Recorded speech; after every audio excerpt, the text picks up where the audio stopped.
하나님 말씀 마태복음 1장 18절에서 25절까지의 말씀입니다. 그 가운데 18절 말씀을 제가 봉독하겠습니다. 예수 그리스도의 나심은 이러하니라. 그의 어머니 마리아가 요셉과 약혼하고 동거하기 전에 성령으로 잉태된 것이 나타났더니. 아멘. 성탄절이 다가오면 어릴 때 보낸 성탄절 생각이 절로 납니다. 제 어릴 적에 시골 교회에서는 11월 추수감사주일이 지나면서부터 성탄절 준비를 하였습니다. 우리 교회는 제가 초등학교 5, 6학년 무렵에는 성탄절 준비를 지도해 줄 선생님이 없었습니다. 연세가 높으신 집사님께서 주일학교 부장을 겸하여 주일학교 교사로 봉사하셨고, 또 연세 많으신 여자 집사님은 예배당에 오셔서 우리가 하는 것을 웃음 가득한 얼굴로 보시기만 하셨습니다. 당시에 TV도 없던 시절이어서 교회가 어린이들의 유일한 놀이터라고 할 수 있습니다. 동네 아이 중에서 한두 명을 빼고는 거의 교회를 다녔기 때문에 저녁밥을 먹고 나면 모두 예배당으로 모여왔습니다. 난로도 없는 추운 마룻바닥에 앉아서 새로운 크리스마스 노래를 배우고 각 학년별로 노래, 무용, 암송을 하나씩 하고, 연극은 학년과 상관없이 친구들이 연필로 빼고하게 적은 대본을 외운 것을 연습을 거듭하며 준비했습니다. 또 산에 가서 나무를 베어와서 크리스마스 트리도 만들고 색종이로 꽃도 만들고 알록달록 여러 가지 장식을 만들어 걸고 붙였습니다. 크리스마스 이브에는 그동안 연습했던 것들을 성도님들 앞에서 발표하고 칭찬을 들으면 참으로 신이 났습니다. 축하 행사가 끝나고 친구들과 동생들이 다 돌아가고 나면 미리 만든 크리스마스 카드를 들고 집집마다 살며시 갖다 두기도 하였습니다. 그리고 좁은 사택방에 모여 게임도 하고 이야기도 하며 밤을 꼬박 새우다시피 하고 손에 초롱불 등을 들고 새벽송을 하였습니다. 이웃하고 있는 여러 동네에서 성도님들이 교회로 나오셨기 때문에 먼 거리에 있는 성도님들 집까지 가서 새벽송을 하였습니다. 새벽송 때 성도님들은 우리들을 위해서 선물을 준비해 주셨고, 또 몇몇 집사님들은 돌아가면서 맛있는 떡국을 끓여놓고 기다리고 있었습니다. 따뜻한 떡국은 추위에 얼었던 몸들을 녹여주기에 충분했습니다. 잠시 몸을 녹인 후 9시에 꾸벅꾸벅 졸면서 성탄 축하 예배를 드렸습니다. 예배가 마치고 나면 모아온 선물들을 나누었습니다. 또 주일학교 연말 시상을 성탄절에 하였기 때문에 상 받는 즐거움도 있었습니다. 어릴 적에 성탄절은 준비하는 즐거움, 새벽송 드는 즐거움, 상을 받는 즐거움으로 가득한 시간이었습니다. 오늘 우리가 읽은 본문 말씀에는 처음 예수님의 성탄절이 있기 바로 전에 있었던 일이 기록되어 있습니다. 처음 성탄절은 성경 암송도 없었고 노래도 무용도 연극도 없었습니다. 깔깔거리는 어린이들의 웃음소리도 시끌벅적한 상인들의 소리도 없었습니다. 그야말로 조용하기만 하였습니다. 당시 유대 나라는 로마의 제국의 지배 아래 있었기 때문에 혹시 일어날지 모를 밀란을 막기 위해 밤에도 군인들이 순찰을 돌고 있었습니다. 예수님께서 오실 것을 기다리는 사람은 거의 없었습니다. 당시의 제사장들과 레위인들은 하나님께서 약속하신 메시아가 오신다는 것을 알았지만은 크게 기다리지 않았습니다. 메시아의 오심을 기다리는 사람들이 간혹 있었지만은 내놓고 예수님이 탄생할 것이라고 말하는 사람은 없었습니다. 예수님의 성탄을 처음으로 알게 된 사람은 나사렛 마을에서 살고 있던 마리아였습니다. 하나님께서 보내신 천사가 마리아에게 나타나 일러주어서 알았습니다. 천사는 마리아에게 한 아기가 성령으로 잉태될 것이라고 알려주셨던 것입니다. 하지만 마리아는 이 소식을 사람들에게 말할 수 없었습니다. 고민하다가 마리아는 자기와 약혼한 요셉에게 알렸던 것 같습니다. 마리아가 임신하였고 곧 아기가 태어날 것이라는 소식을 들은 요셉은 기뻐하지 않았습니다. 오히려 고민에 빠지고 말았습니다. 본문의 말씀을 통하여 그 아들 예수라는 제목으로 함께 은혜를 받고자 합니다. 그 아들 예수, 그 아들 예수는 성령으로 잉태된 하나님의 아들이었습니다. 본문 18절에서 20절에 예수 그리스도의 나심은 이러하니라. 그의 어머니 마리아가 요셉과 약혼하고 동거하기 전에 성령으로 잉태된 것이 나타났더니 그의 남편 요셉은 의로운 사람이라. 이 일을 생각할 때에 주의 사자가 현몽하여 이르되 다윗의 자손 요셉아 내 아내 마리아 데려오기를 무서워하지 말라. 그에게 잉태된 자는 성령으로 된 것이라 라고 하였습니다. 여기에서 그의 어머니 마리아는 예수님의 육신의 어머니가 될 마리아를 가리키고 요셉은 예수님의 혈육의 아버지가 될 사람이었습니다. 이들은 모두 다윗의 자손으로 갈릴리 나사렛이라는 마을에서 살고 있었습니다. 마리아가 요셉과 약혼하고 동거하기 전에 잉태된 것이 나타났더니라고 하였습니다. 예수님의 성탄에 관한 기사 중에서 대단히 중요한 내용이 되겠습니다. 마리아는 요셉과 약혼한 사이였으나 동거하지 않았다고 했습니다. 그런데 잉태된 것이 나타났습니다. 선녀가 잉태하여 배가 불러오고 있다는 사실은 사람들에게 비난을 받을 수 있는 일이었습니다. 특히 당시 유대 사회에서는 혼의 임신이 드러나면 사람들에게 재판을 받고 돌에 맞아 죽을 수 있는 일이었습니다. 요셉은 어려운 사람이라고 하였습니다. 여기에서 어렵다라고 번역된 디카이오스라는 단어는 의로운, 옳은, 정직한 등을 의미합니다. 요셉은 건전한 사고와 인격을 갖춘 사람이라는 말이죠. 요셉은 사람과 하나님 앞에서 그 관계에서 의로운 사람이었습니다. 마리아의 잉태 소식은 요셉을 놀라게 하였습니다. 동거한 일이 없는 처녀, 특히 약혼녀가 잉태하였다는 것을 들었을 때 놀라지 않을 사람이 있겠습니까? 놀란 요셉은 고민에 쌓였고 마침내 마리아와의 관계를 조용하게 끊으려고 했습니다. 마리아의 임신 사실이 알려지면 사람들은 마리아를 곱게 보지 않을 것이고 마리아에게 돌을 던져 죽일지도 모른다는 생각을 하니 걱정이 이만저만이 아니었습니다. 그래서 그는 가만히 끊고자 했던 것입니다. 그렇게 고민하던 그에게 하나님의 사자, 천사가 꿈에 나타나 내 아내 마리아 데려오기를 무서워하지 말라. 그에게 잉태된 자는 성령으로 된 것이라 라고 했습니다. 참으로 이해할 수 없는 일이었습니다. 하지만 하나님의 사자의 지시대로 마리아를 데려왔습니다. 그는 아기가 태어나기까지 마리아와 동침하지 않았습니다. 아기가 태어났을 때 아이 이름을 주의 사자의 지시대로 예수라고 했습니다.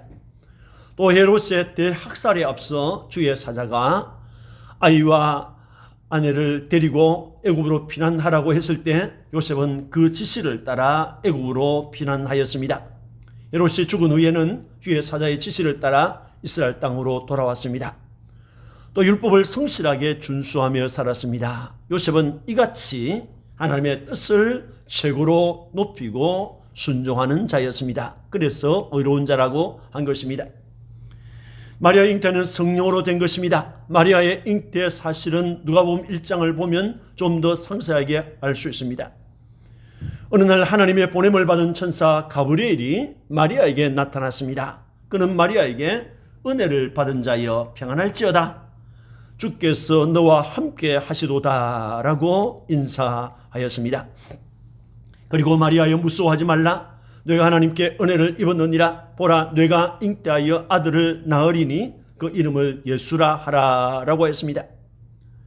천사 가브리엘은 계속해서 그가 큰 자가 되고 지극히 높으신 이의 아들이라 일컬어질 것이요 주 하나님께서 거저상 다윗의 왕위를 그에게 주시리니 영원히 야곱의 집을 왕으로 다스릴 것이며 그 나라가 무궁하리라 라고 하였습니다. 여기에서 태어날 아기가 큰 자가 된다라고 한 것은 예수님께서 인간으로 태어났으나 그는 지극히 높이 되실 주님이라는 것입니다. 또 지극히 높으신 이의 아들이라 일컬어질 것이요 라고 한 것은 지극히 높으신 하나님의 아들이라는 이름으로 불리게 될 것이라는 것입니다. 또 주 하나님께서 그 조상 다윗의 왕위를 그에게 주시리니 영원히 야곱의 집을 왕으로 다스릴 것이라 라고 하는 것은 바벨론 포로로 인해서 끊어져 버린 다윗의 왕가를 회복시킬 왕이라는 것입니다. 예수님은 영원히 당신의 나라를 다스릴 왕이신 것입니다.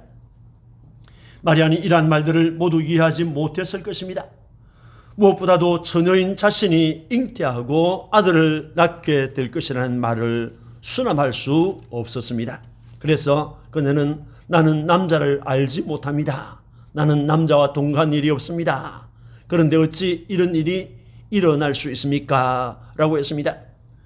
그때 천사는 말하기를 성령이 내게 임하고 지극히 높으신 이의 능력이 하나님의 능력이 너를 덮으시리니 이름으로 나실 바 거룩한 이는 하나님의 아들이라 일컬어지리라 라고 했습니다.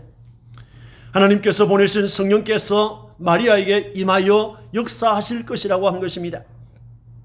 여기에서 임하다라고 하는 말은 위에 오다라는 의미로 성령께서 강력한 힘으로 마리아에게 임할 것을 말한 것입니다. 그리고 지극히 높으신 하나님의 능력이 너를 덮으실 것이라고 했습니다. 이 말은 변화산에서 호련히 나타난 빛난 구름이 예수님과 제 아들을 덮었던 것처럼 하나님의 능력이 호련히 마리아의 육체와 인격을 덮어서 감싸게 될 것이라는 말씀이 되겠습니다. 마리아가 잉태한 것은 사람이 한 일이 아니고 하나님의 성령께서 마리아의 육체와 인격 안에 임하시고 하나님의 능력이 그의 육체를 완전히 감싸므로 일어난 일인 것입니다. 여러분, 그 아들 예수는 성령으로 잉태된 하나님의 아들입니다. 예수님의 성령 잉태는 예수님의 동정녀 탄생의 확실한 증거입니다. 하나님의 아들이신 예수님께서 인간으로 세상에 태어나신 것은 역사 세계에 단 한 번밖에 없었던 전무후무한 초자연적인 사건입니다. 예수님께서는 인간의 죄와 상관없이 태어나셨습니다. 예수님께서 죄와 상관없이 세상에 태어나신 것은 죄인인 인간을 구원하실 구주는 무죄하셔야 하기 때문입니다. 죄 없으신 예수님께서 인간이 되기 위하여 하나님의 초자연적인 기적을 수반한 것입니다. 그 초자연적인 기적이 무엇입니까? 성령으로 잉태한 것입니다. 그 아들 예수의 탄생은 성령으로 잉태된 것으로 하나님께서 역사 속으로 들어오신 사건이 됩니다. 그 아들 예수의 탄생은 성령의 예언을 성취한 사건입니다. 본문 22절과 23절에 이 모든 일이 된 것은 주께서 선자로 하신 말씀을 이루려 하심이니 이르시되 보라 처녀가 잉태하여 아들을 낳을 것이요 그의 이름은 임마누엘이라 하리라 하셨으니 이를 번역한즉 하나님이 우리와 함께 계시다 함이라 라고 하였습니다. 주께서 선지자로 하신 말씀을 이루려 하심이라 라는 말씀은 예수님의 탄생은 성령의 예언, 선지자의 예언을 성취한 것이다 하는 말씀이 되겠습니다. 구약성경에는 하나님의 아들 예수님이 이 세상에 오실 것을 예언한 것이 많이 나옵니다. 그는 여인의 후손으로 오셔서 사탄의 머리를 짓밟고 승리하실 분이라고 했습니다. 모세는 예수님을 가리켜서 하나님이 세우시는 선지자라고 했습니다. 신명기 18장 15절에 내 하나님 여호와께서 너를 위하여 나와 같은 선지자 하나를 일으키시리니 너희는 그의 말을 들을지니라 라고 했습니다. 욥은 땅 위에 서실 나의 대속자라고 했습니다. 욥기 19장 25절에 내가 알기에 나의 대속자가 살아계시니 마침내 그가 땅 위에 서실 것이라 라고 했습니다. 예수님께서 땅 위에 오신다고 했습니다. 미가 선자는 예수님께서 유다 베들레헴에서 탄생할 것이라고 했습니다. 미가서 5장 2절에 베들레헴 에브라다야 너는 유다 족속 중에 작을지라도 이스라엘을 다스릴 자가 네게서 네게로 나올 것이라. 그의 근본은 상고의 영혼에 있느니라 라고 했습니다. 말라기 선자는 내 이름을 경외하는 너희에게는 공의로운 해가 떠올라서 치료하는 광선을 비추리니 라고 했습니다. 이사야는 9장 6절에 이는 한 아기가 우리에게 낳고 한 아들을 우리에게 주신 바 되었는데 그의 어깨는 정사를 메었고 그의 이름은 기묘자라 모사라 전능하신 하나님이라 영존하신 아버지라 평강의 왕이라 할 것임이라 라고 했습니다. 한 아기가 태어난다고 했습니다.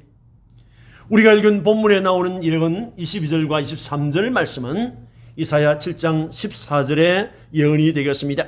보라, 처녀가 잉태하여 아들을 낳을 것이요 그의 이름을 임마누엘이라 하리라 라고 했습니다. 처녀가 잉태하여 아들을 낳을 것이라 라고 한 것은 마리아의 성령 잉태와 동정녀 탄생을 예언한 것입니다. 그리고 그의 이름을 임마누엘이라 하리라 한 것은 그의 아들의 탄생은 하나님께서 우리와 함께 하시는 사건이다 하는 것을 말하고 있습니다. 예수님의 탄생은 구약 성경의 예언 성취, 구약의 선자들의 예언 성취요, 하나님께서 우리와 함께 하신다는 사실을 확증하는 사건입니다. 예수님의 동정녀 탄생은 구약 성경의 예언을 성취하는 사건이라고 할 때 몇 가지 중요한 의미가 있습니다. 하나는 그 예언을 하신 하나님이 살아계신다 하는 것을 우리에게 알려줍니다. 또 하나는 하나님의 입에서 나온 말씀은 그대로 성취된다는 것을 증거합니다. 예수님의 탄생은 하나님의 예언대로 된 사건으로 오신 예수님은 하나님의 아들이요 우리의 구주이시다라는 것을 증거하고 있습니다. 구약 성경의 예언을 성취했다 이렇게 말할 때, 예수님의 초림에 대한 예언이 성취되었다라고 할 때, 그것은 예수님께서 다시 오실 재림에 관한 예언도 반드시 성취될 것이라는 증거가 되는 것입니다. 여러분, 그 아들 예수의 탄생은 하나님의 약속대로 된 사건입니다. 그처럼 예수님께서 하신 약속도 그대로 성취되었고 또 될 것입니다. 예수님은 자신의 십자가 고난과 부활을 예언하셨습니다. 그 말씀대로 그는 우리의 범죄 때문에 십자가에서 고난을 받아 죽었고 우리의 어려움을 위하여 무덤에서 부활하셨습니다. 또 성령 보내주실 것을 약속하셨는데 오순절에 성령을 보내주셨습니다. 그 주님께서 다시 오실 것을 약속하셨습니다. 그 약속대로 주님은 다시 오셔서 우리를 데리러 오실 것입니다. 그리고 의인과 악인을 심판하여 의인은 영생하는 나라로, 악인은 영원히 벌받는 형벌의 장소로 보내실 것입니다. 그 아들 예수의 탄생은 성경의 예언을 성취한 사건입니다. 믿기를 축원합니다. 그 아들 예수는 자기 백성을 죄에서 구원하실 구세주입니다. 21절에 아들을 낳으리니 이름을 예수라 하라. 이는 그가 자기 백성을 그들의 죄에서 구원할 자이심이라 하니라 라고 했습니다. 오늘 우리가 읽은 본문은 예수 그리스도의 나심, 즉 탄생은 이러하다라는 말씀으로 주님의 탄생의 배경을 설명하고 있습니다. 요셉은 마리아라고 하는 처녀와 약혼한 상태였지만은 동거하지 않았습니다. 어느 날 요셉은 자신과 약혼한 마리아가 잉태하였다는 것을 알게 되었습니다. 요셉은 이 사실을 쉽게 받아들일 수 없었습니다. 마리아의 순결을 믿는다 할지라도 남자와 관계하지 않고 임신했다는 사실, 더욱 성령으로 잉태되었다는 사실을 받아들이는 것은 쉬운 일이 아니었기 때문입니다. 그래서 그는 고민하고 있었습니다. 그때 주의 사자가 꿈에 나타났습니다. 주의 사자는 내 아내 마리아 데려오기를 무서워 말라. 그녀는 아들을 낳을 것이다. 그 아들의 이름을 예수라 하라 라고 했습니다. 그러면서 하시는 말씀이 그 아들은 자기 백성을 그들의 죄에서부터 구원할 자이다 라고 하였습니다. 그 아들은 태어날 예수님을 말하는 것이고 자기 백성은 하나님의 백성 곧 예수님의 백성을 말하는 것입니다. 누가 자기 백성입니까? 하나님께서 불러내어 구원하신 아브라함과 이삭과 다윗의 자손 이스라엘이 하나님의 백성인 것입니다. 누가 그의 백성입니까? 하나님께서 불러내어 구원하신 자가 그의 백성인 것입니다. 하나님께서는 자기의 백성을 구원하실 것을 약속했습니다. 아브라함의 자손이 애굽에서 고난을 받을 것인데 하나님께서 그들을 구원해 주실 것을 약속했습니다. 그 약속대로 하나님께서 이스라엘을 애굽에서 고난받고 오실 때 430년 동안 고난받고 오실 때 저들을 그 약속대로 구원해 주셨던 것입니다.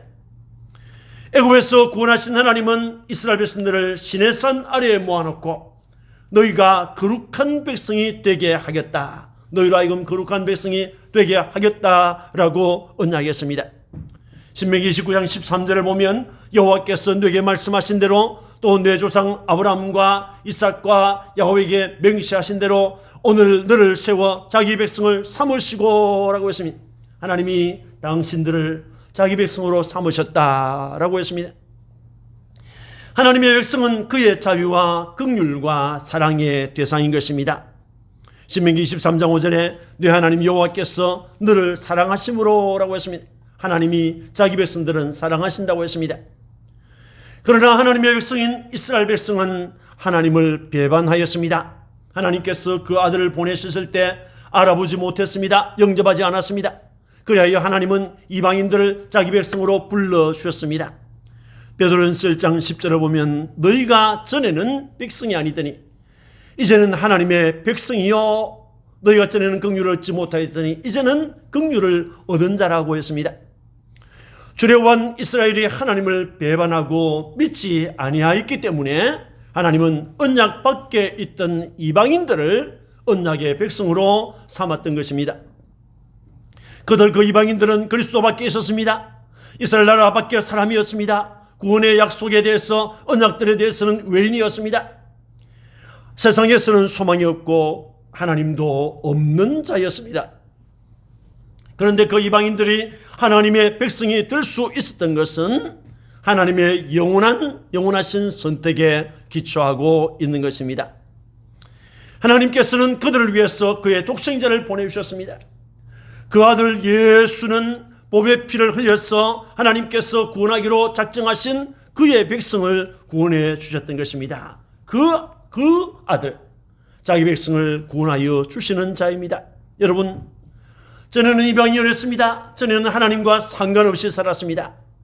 그런데 예수 그리스도의 피로 구속받은 자가 하나님의 백성인 것입니다.